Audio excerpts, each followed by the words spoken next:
हमने संघर्ष किया है, हम लड़ाई में लड़ रहे हैं। हमारा उद्देश्य है कि इस बार हमारी पार्टी आए, हम लोग जीते। बच्चों का भविष्य जो के साथ खिलवाड़ हो रहा है, वो बेरोजगार होते जा रहे हैं। सबसे बड़ी समस्या है महंगाई और बेरोजगारी, यही हमारा मुख्य मुद्दा है। भाजपा सरकार का मुद्दा था कि गड्ढा मुक्त, वही आज सड़कें सब गड्ढा युक्त हैं। देखिए, बच्चियों से मिल रहे हैं, गांव में मिल रहे हैं, रुझान बहुत अच्छा है। हर महिला आगे बढ़ना चाहती है और बच्चियां भी आगे निकल रही हैं। जो नारा है लड़की हूँ लड़ सकती हूँ, ये बहुत बड़ा नारा है। ये हम महिलाओं की ताकत है। आगे उन्होंने महिलाओं बच्चियों को ऊर्जा दी है और हम अगर जीतते हैं तो हमारी बहनें आगे बढ़ेंगी। ये हमारी बड़ी बहन प्रियंका जी का ये उद्देश्य है। नमस्कार साथियों, विकासखंड कौंधियारा में ही विधानसभा 12 के कांग्रेस प्रत्याशी मंजू संत इस समय अपने सघन प्रचार अभियान को समाप्त करने के बाद शाम का वक्त है। कौंधियारा विकासखंड के हॉस्पिटल चौराहे पर और यहीं पर जो है इस समय अपने कार्यकर्ताओं के साथ मौजूद हैं। तो साथियों, गांव में ऐसे ही जो है दुकानें होती हैं जहां शाम के वक्त अमूमन गांव के अगल बगल के गांव के लोग इकट्ठे होते हैं और ऐसे ही राजनीतिक गपशप और राजनीतिक माहौल। तो ऐसे इस समय चुनाव यूपी 2022 का गर्म है और ऐसे में विभिन्न गांव में आज जनसंपर्क कर लौटी कांग्रेस, जो राष्ट्रीय पार्टी है, देश की सबसे पुरानी पार्टी है, उसकी प्रत्याशी हैं मंजू संत, जिनसे कि हम बाप की बातचीत कराएंगे। तो आज आप लोगों ने किन किन गाँव में संपर्क किया मैम? आज देवरा न्याय पंचायत में जितने भी गांव आए हैं उनमें संपर्क हुआ है। बहुत अच्छा संपर्क हुआ है। कम से कम 50 की भीड़ थी। हमारे साथ महिलाएं भी थी, बच्चे भी थे और जनता में रुझान है कांग्रेस के लिए।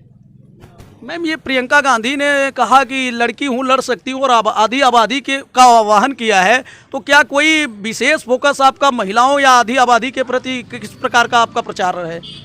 भाई, उन्होंने महिला पर फोकस किया है और हम लोग भी महिलाओं के बीच में जाते हैं और महिलाओं का बहुत अच्छा रुझान है। भाई, अगर प्रियंका जी ने महिलाओं को 40% आरक्षण दिया है, अगर हम जीतेंगे तो हमारी बहनें आगे बढ़ेंगी।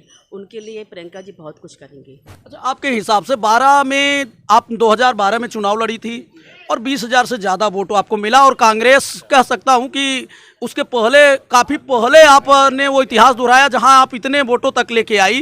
गांधी ने आपके लिए प्रचार किया था। और एक चीज़ मैं आपसे ये जानना चाहता हूं, 12 में आप क्या किन मुद्दों को देखती है? 12 में वो जो मौजूदा विधायक हैं या भाजपा सरकार का हो या आप लगातार कई विधायक हुए हैं, तो आपको क्या लगता है कि कांग्रेस के दौर तक काम हुआ और आज उन कामों को आप पीछे देख रही हो? देखिए, हमें तो नहीं लगता है कि कुछ काम हुआ है। 32 साल पर जो कांग्रेस थी, तो जो विकास कांग्रेस ने किया है किसी ने नहीं किया है। अगर नहर दी है तो कांग्रेस की देन है, नलकूप दिया है तो कांग्रेस की देन है, सड़क दी है तो कांग्रेस देन। अब क्या है, हमें तो नहीं लगता कि ऐसा कोई विकास हुआ जो लोग याद रखें। अगर नहर दिया है तो जनता आज भी याद रखती है। भाई, किसान खेती करता है तो नहरों से पानी मिलता है। आज किसान जो खेती कर रहा है वो कांग्रेस की देन है। मैम, जैसे प्रियंका गांधी का जो नारा है और उनका प्रयास है कि महिलाओं और आधी आबादी से बात किया जाए, तो आपने गांव में संपर्क किया, स्कूल कॉलेजेस ऐसा कुछ जनसंपर्क अभी तक आपने कोशिश किया? देखिए, बच्चियों से मिल रहे हैं, गांव में मिल रहे हैं, रुझान बहुत अच्छा है। हर महिला आगे बढ़ना चाहती है और बच्चियां भी आगे निकल रही हैं। जो नारा है लड़की हूँ लड़ सकती हूँ, ये बहुत बड़ा नारा है।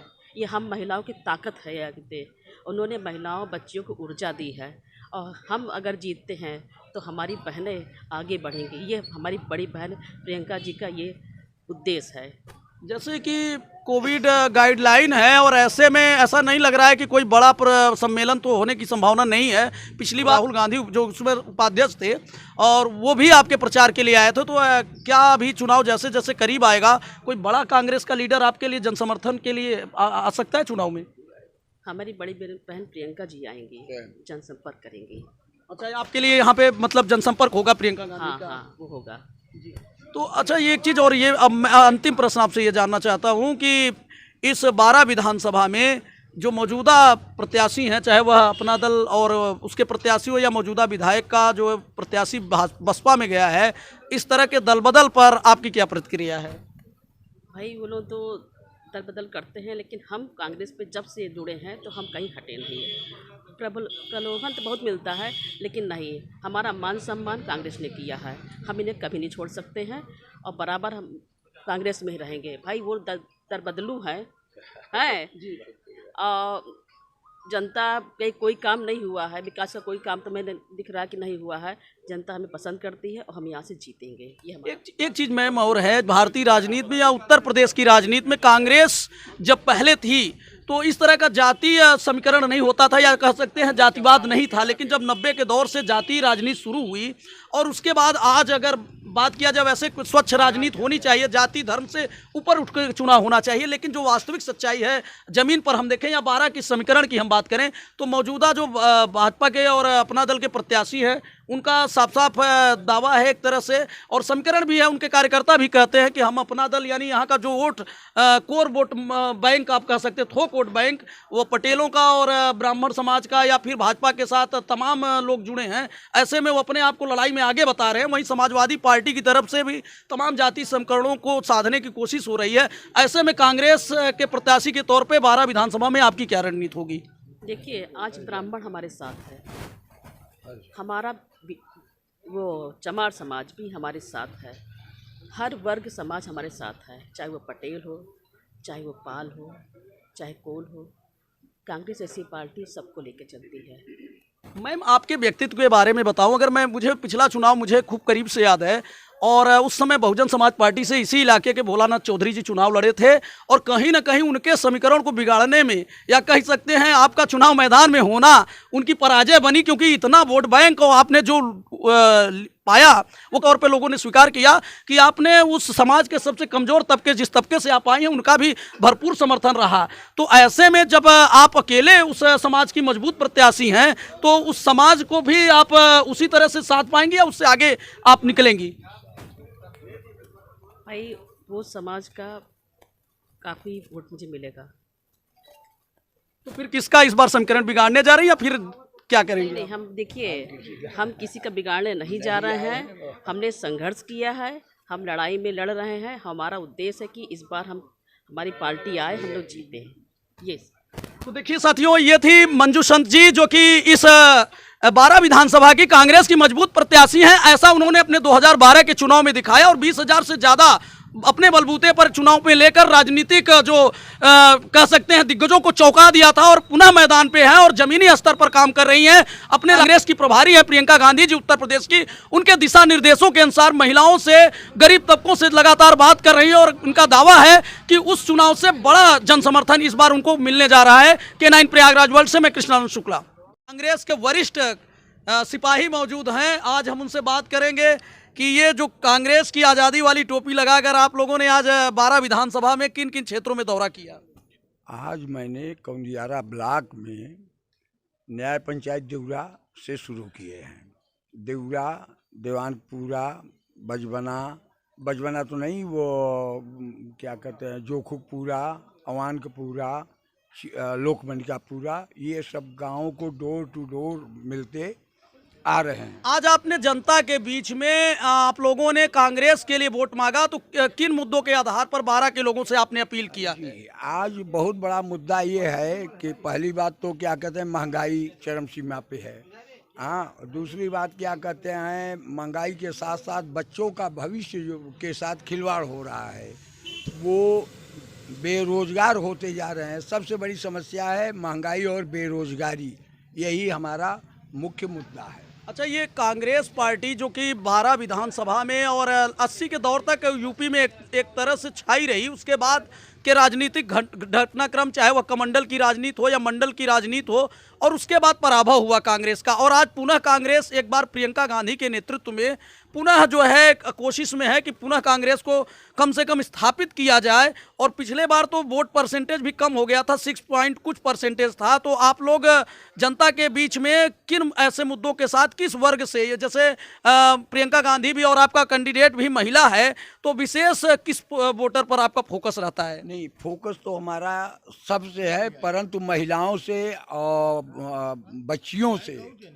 विशेष करके है। जो बच्चियां क्या कहते हैं इंटर के बाद BA करके मतदाता बन गई हैं, उनके प्रति हमारी सोच जो है, प्रियंका जी की सोच सबसे बढ़िया है और सब लोग इस चीज़ को लाइक कर रहे हैं। तो देखिए, यहीं पर कुछ और लोग मौजूद हैं, और मैं उनसे बात करना चाहूंगा। देखिए, कांग्रेस के ही कार्यकर्ता लोग मौजूद हैं, तो पहले मैं कार्यकर्ताओं से, आप लोगों ने कौंधियारा विकास खंड में जनसंपर्क किया और आप ने जनता के बीच में आज विशेषकर किन मुद्दों पर जनता से वोट मांगा कांग्रेस की तरफ से? सर्वप्रथम हम लोग आज गांव-गांव जा कर के प्रियंका जी के आह्वान पर डोर टू डोर, घर घर जा कर के मिल कर के उनको भाजपा सरकार के कुशासन का पर्दाफाश करते हुए जनमानस से हम लोगों ने विकास का मुद्दा और बेरोजगारी का मुद्दा, किसान का मुद्दा, महंगाई का मुद्दा और ये भाजपा का जो कुशासन है इसको भगाने के लिए जनमानस से हम लोगों ने घर घर मिलकर, विशेष तौर से महिलाओं से मिलकर के हम लोगों ने उनसे वोट मांगा। 12 के अगर मुद्दों की बात किया जाए तो 12 में आप विशेष किन मुद्दों पर आप लोगों का जोर है और जिसके आधार पर अपने प्रत्याशी के लिए आप जन समर्थन की मांग कर रहे हैं? 12 में विशेष मुद्दा यह है कि जैसे आज 10 वर्षों में एक दूसरे पार्टी से दल बदल करते हुए वही विधायक 2 बार रहे। आज तक 12 कौंधियारा विकास खंड नहीं बल्कि पूरे 12 विधानसभा में आप जाकर पता कर लें। आप लोग तो मीडिया वाले हैं, पता कर सकते हैं और देखते ही हैं, कहीं कोई सड़क नहीं बनी। जहां ये भाजपा सरकार का मुद्दा था कि गड्ढा मुक्त, वही आज सड़कें सब गड्ढा युक्त हैं। तो ऐसी कौन सी सड़कें प्रमुख तौर पर आप कौंधियारा चौराहे में हैं, अगर कुछ बता सकें, जिन सड़कों पर काम नहीं हुआ है या काम हुआ है तो ठीक ढंग से काम नहीं हुआ? जैसे आप कौंधियारा से देवरा मार्ग है जी, सर्वप्रथम देख लीजिए, कम से कम 10 मिनट की दूरी है, 7-8 किलोमीटर है, कम से कम आधा घंटा पौन घंटा आपको लगेगा। गड्ढा तो आप गिन ही नहीं सकते, गड्ढा आप गिन नहीं सकते कि कितना गड्ढा है कि गड्ढे में रोड है। अपना परिचय दी बताइए थोड़ा। कमलेश कुमार शुक्ला, किसान कांग्रेस तहसील अध्यक्ष। तो देखिए, कांग्रेस के जो प्रत्याशी हैं उनके साथ में लगे हुए ये कांग्रेसी कार्यकर्ता थे जिन्होंने अपने प्रत्याशी के लिए आज कौंधियारा विकास खंड के विभिन्न गाँवों में जनसंपर्क किया।